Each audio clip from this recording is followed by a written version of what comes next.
এইকেইদিন কচু, ঢেকীয়া, পচলা, খাৰ এইসমূহেই বনাই থকা হৈছে।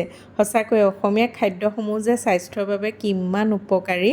এই পচলাখিনি অকণমান সৰু সৰুকৈ টুকুৰাকৈ কাটি ল'লোঁ আৰু এমুঠি দাইল তিয়াই থৈছিলোঁ। মই মগু দাইল লৈছোঁ, মচুৰ দাইলো ল'ব পাৰিব। কুকাৰটোত সৰিয়হৰ তেল গৰম কৰিলোঁ, কেইটামান পাঁচফোৰণ দিলোঁ, 2টা শুকান জলকীয়া, 2খিলা তেজপাত দিলোঁ।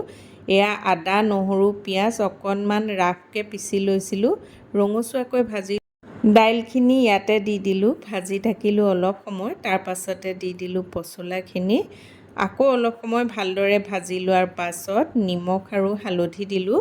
ভাজি থাকোঁতে গেছটো একেবাৰে কম কৰি লৈছোঁ। আকৌ নিমখ হালধি দিয়াৰ পাছত ভাজি থাকিলোঁ অকণমান সময়।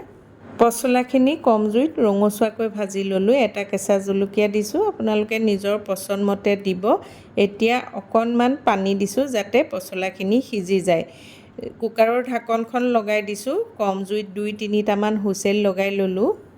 এয়া একেবাৰে কোমলকৈ পচলাখিনি সিজি আহিলে মই ঘৰতে তৈয়াৰ কৰি লৈছিলোঁ গোটা গৰম মছলা, তাৰ গুড়ি আধা চামুচ দি দিলোঁ, মিক্স কৰি পেলালোঁ।